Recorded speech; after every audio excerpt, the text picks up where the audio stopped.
வரும் 2027ஆம் ஆண்டிற்குள் மீதமுள்ள 2 S-400 ஏவுகணை தடுப்பு அமைப்புகள் இந்தியாவுக்கு வழங்கப்படும் என ரஷ்யா தெரிவித்துள்ளது.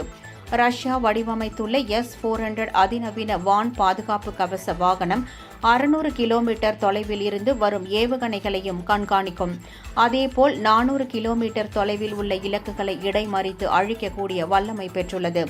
இதன் செயல்பாடுகளை ஆராய்ந்த இந்திய ராணுவம் 2018ஆம் ஆண்டில் 5 எண்ணிக்கையில் S-400 வான் பாதுகாப்பு அமைப்புகளை வாங்க ஒப்பந்தம் செய்த நிலையில் இதுவரை ரஷ்யா 3 எண்ணிக்கையில் மட்டுமே S-400 வான் பாதுகாப்பு அமைப்புகளை வழங்கியுள்ளது.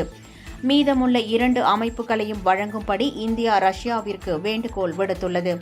இதனிடையே சீனா சென்ற பாதுகாப்புத்துறை அமைச்சர் ராஜ்நாத் சிங் ரஷ்ய அதிகாரிகளுடன் பேச்சுவார்த்தை நடத்தியதன் அடிப்படையில் 2027ஆம் ஆண்டிற்குள் மீதமுள்ள S-400 ஏவுகணை தடுப்பு அமைப்புகள் இந்தியாவிற்கு வழங்குவதாக ரஷ்யா உறுதியளித்துள்ளது.